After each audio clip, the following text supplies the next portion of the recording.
आदरणीय माननीय विधायक श्री नीरज नैयर जी, पूर्व मंत्री श्री ठाकुर सिंह भरमौरी जी, पूर्व विधायक श्री सुरेंद्र भारद्वाज जी, कार्यकारी अध्यक्ष जिला कांग्रेस कमेटी कमल ठाकुर जी, कांग्रेस नेता यशवंत खन्ना जी, उपायुक्त चंबा श्री अपूर्व देवगन जी, पुलिस अधीक्षक श्री अभिषेक यादव जी, यहाँ पर उपस्थित सभी हमारे मंच पर विराजमान सभी प्रतिष्ठित व्यक्तिगण, यहाँ पर उपस्थित हमारे इलेक्ट्रॉनिक और प्रिंट मीडिया से आए हुए हमारे सभी पत्रकार बंधु, सर्वप्रथम मैं आप सभी प्रदेशवासियों को गणतंत्र दिवस पर हार्दिक शुभकामनाएं देता हूं और सभी के उज्जवल भविष्य की कामना करता हूं। 26 जनवरी का दिन हम सब देशवासियों के लिए एक महत्वपूर्ण एवं ऐतिहासिक अवसर है। 26 जनवरी 1950 को इसी ऐतिहासिक दिन हमारे देश में संवैधानिक व्यवस्था लागू हुई और हमारा देश विश्व भर में सबसे बड़े लोकतंत्र गणराज्य के रूप में स्थापित हुआ। मैं इस ऐतिहासिक दिवस पर देश और प्रदेश के उन महान सपूतों और देशभक्तों का भी स्मरण करता हूं, जिन्होंने इस देश को स्वाधीनता दिलवाने में अनेक कुर्बानियां दी।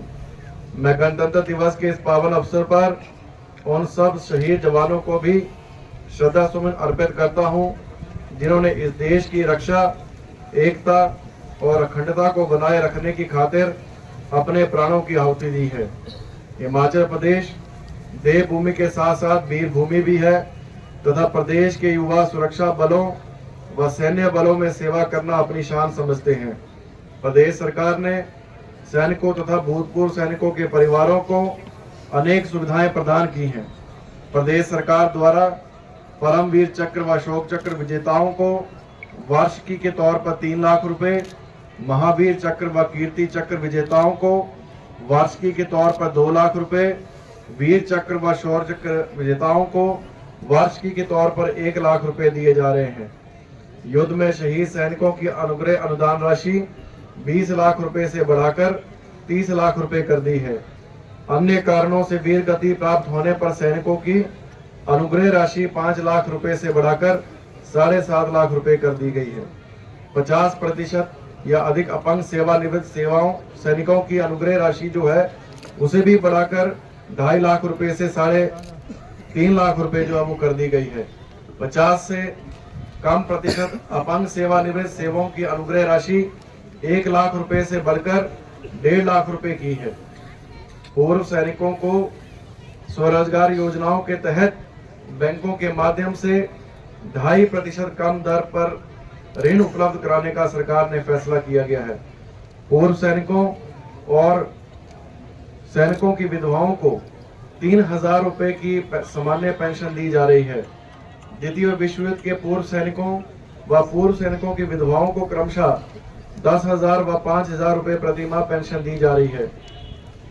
स्वतंत्रता सेनानियों की सम्मान राशि 15,000 रुपए से बढ़ाकर 25,000 रुपए प्रति माह करने का निर्णय किया गया है। दिवंगत स्वतंत्रता सेनानियों की पत्नियों की सम्मान राशि 15,000 से बढ़ाकर 20,000 रुपए प्रति माह करने का निर्णय किया गया है। प्रिय देशवासियों, हमारी सरकार ने 11 दिसंबर 2022 को जन सेवा का दायित्व उठाया था। आत्मनिर्भर हिमाचल, समृद्ध हिमाचल बनाने की दिशा में हम प्रयासरत हैं। हमारा संकल्प है कि हिमाचल आर्थिक रूप से आत्मनिर्भर बने और 10 वर्षों में देश के सबसे अमीर राज्यों में शामिल हो। पिछले साल बरसात में इतिहास की सबसे बड़ी आपदा हमारे गहरे जख्म देके गई है। बीते 50 वर्षों में राज्य ने ऐसी भयानक आपदा का सामना नहीं किया जिसमें जान और माल का भारी नुकसान उठाना पड़ा। इस कठिन घड़ी में हमारी सरकार ने विभिन्न स्थानों पर फंसे 75,000 से अधिक पर्यटकों और 15,000 गाड़ियों को सुरक्षित निकाला। आपदा के दौरान 2944 घर पूरी तरह से तबाह हो गए, जबकि 12,304 घरों को आंशिक रूप से जो है वो नुकसान पहुंचा। इसके अलावा 422 दुकानें और 7,250 गौशालाएं नष्ट हुई। इस अभूतपूर्व आपदा से प्रभावित परिवारों को राहत पहुंचाने के लिए हमने अपने सीमित संसाधनों से 4500 करोड़ रुपए का विशेष राहत पैकेज जो है वो प्रदेश में जो है वो जारी किया। मुआवजा राशि 25 गुना तक बढ़ाई गई। पूरी तरह क्षतिग्रस्त पक्के और कच्चे घरों को दोबारा बनाने के लिए मुआवजा राशि 1,30,000 रुपए से बढ़ाकर 7 लाख रुपए कर दी गई। पहली किस्त के रूप में 3-3 लाख रुपए जो है वो जारी कर दिए गए हैं। हमने राहत शिविरों में रहने वाले परिवारों को किराए पर मकान लेने के लिए 31 मार्च 2024 तक का महीने का ग्रामीण क्षेत्रों में 5,000 रुपए और शहरी क्षेत्रों में 10,000 रुपए देने के साथ साथ मुफ्त राशन और रसोई कनेक्शन की व्यवस्था की है। घर बनाने के लिए सरकारी दरों पर सीमेंट देने, बिजली पानी के मुफ्त कनेक्शन का प्रावधान जो है वो सरकार ने किया है।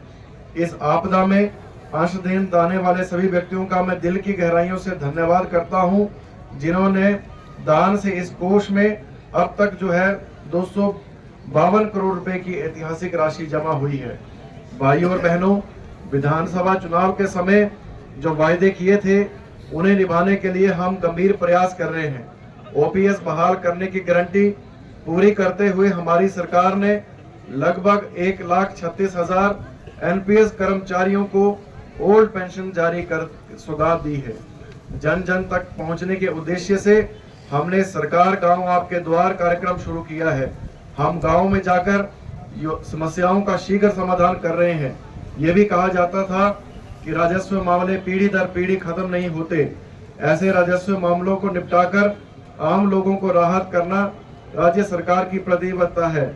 इसी दिशा से हम एक कदम उठाते हुए प्रदेश में 30 अक्टूबर 2023 को पहली बार उप तहसील और तहसील स्तर पर राजस्व लोक अदालतों का आयोजन किया गया। अब तक रिकॉर्ड 65,000 से अधिक इंतकाल और 4,071 तकसीम के मामलों का निपटारा किया गया है, जो काफी लंबे समय से लंबित पड़े थे। प्यारे प्रदेशवासियों, हिमाचल देश का एक ऐसा पहला राज्य बना है जिन्होंने अनाथ बच्चों व बेसहारा वर्गों के लिए कानून के तहत योजना बनाई है। हमने मुख्यमंत्री सुखाश्रय योजना शुरू कर 4,000 अनाथ बच्चों को चिल्ड्रन ऑफ द स्टेट के रूप में अपनाया है। सरकार ही इनकी माता, सरकार ही इनकी पिता, उनकी देखरेख तथा शिक्षा का जिम्मा हमारी सरकार उठा रही है। युवाओं को रोजगार के साथ साथ प्रदान करने के अपने दूसरे वायदे को पूरा करता हुआ हमने 680 करोड़ रुपए की राजीव गांधी स्वरोजगार स्टार्टअप योजना शुरू की है। योजना के पहले चरण में ई टैक्सी की खरीद पर 50% सब्सिडी का प्रावधान किया गया है। ये टैक्सी सरकारी विभागों में लगाई जाएंगी। योजना का दूसरा चरण भी शुरू किया गया है, जिसमें 100, 200 व 500 किलोवाट की सौर ऊर्जा परियोजनाएं स्थापित करने का प्रावधान किया गया है। योजना में लाभार्थी को 10% सिक्योरिटी 25 साल के लिए जमा करवाने पर 70% बैंक ऋण तथा 30% इक्विटी सरकार द्वारा दी जाएगी। सरकार ने इन परियोजनाओं से पैदा होने वाली बिजली आगामी 25 वर्षों तक खरीदने का फैसला जो है वो लिया है। इससे युवाओं को निश्चित रूप से आय के साधन मिलेंगे। युवाओं को रोजगार देने के साथ हम ठोस कदम उठा रहे हैं। विभिन्न सरकारी विभागों में 21,000 से अधिक पदों पर भर्ती की जा रही है। शिक्षा विभाग में अध्यापकों के 5,291 पद भरे जाएंगे, जिनमें TGT arts 1,070, TGT non medical 776, TGT medical 430, Shastri के पद 494, जेबीटी के पद जो है 2,521 पद शामिल है। इनमें से 50 पदों की बैच वाइज भर्ती आरंभ कर दी जा चुकी है। लेक्चरर के 530 पद लोक सेवा आयोग के माध्यम से भरे जाएंगे। इसके अलावा पुलिस में 1226 पुलिस कर्मियों की भर्ती की जाएगी। महिलाओं को पुलिस कांस्टेबल के पद पर 30% आरक्षण जो है वो दिया जाएगा। जल शक्ति विभाग में विभिन्न श्रेणियों के 10,000 पद भरे जाएंगे, जिनमें पैरा वर्कर्स, मल्टीपर्पज वर्कर और पैरा फीटर्स के 4500 पद शामिल हैं। वन मित्र योजना के तहत 2061 वन मित्रों की भर्ती की जा रही है। स्वास्थ्य विभाग में 1,450 पद, पटवारी के 874 पद तथा पीडब्ल्यूडी में जूनियर इंजीनियर सिविल के 90 पद तथा वर्क इंस्पेक्टर के 25 पद भरे जा रहे हैं।